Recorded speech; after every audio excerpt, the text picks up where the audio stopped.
urriaren bukaeran, musikarekin batera ere elkartasuna eskutik izango dugu, helduta. Gu dagoeneko 25 urtetik gora hasi ginela sudurra gorrituta Lasarte horian, euskara eta laitasuna lagun. Eta horiekin batera baloreak ere lantzen hasi ginen poliki. Ikusi genuen guere eredu ginela, Kati horretan. Orduan, gure ibilbidean zehar, euskararekin eta laitasunarekin elkarte ezberdinekin egin dugu lan, ospitalera joaten gara urtero, familian iztasunaren elkartekin ere lan egiten dugu, munduko beste txokoetatik ezarritako lagunekin, kulturan iztasunarekin, gaixotasun ezberdinak pairatzen dituzten lagunekin, eta abar luze bat, Askotan joan gara ematera gintua zela pentsatuz, Eta urte guzti hauetan zerbait ikasi badugu izan da, ematea baino gehiago tokatzen zegula jasotzea.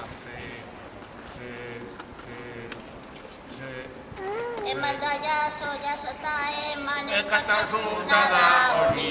Eman da jaso eta eman batago ederra hori. Oso ondo pidik, ezkerrik asko.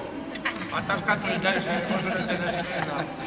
Bai, kontua da, elkartasuna ulertzeko beste modu bat ikasi dugula. Askotan pentsatzen dugu, eman egiten dugula, eman egin behar dugula, eta bizitza honetan jaiotzen garenetik hiltzen garen arte, deno daukagu gaitasunak eta deno dauzkagu gabeziak. Beraz, batzutan ematea tokatuko zaigu eta batzutan jasotzea. Izan ere porrotz, humorea eta elkartasuna dira ofizioa eta bizimodua. Bai, elkartasunak edoka normabide bakarra, bi aldetakoa da. Eta emanez eta jasoz sortzen da bizipoza. Hori da, bizipozan bizi nahi dugu euskara salaitasunez auzolanean eta hori egingo dugu Tolosan, datorren hilaren 27.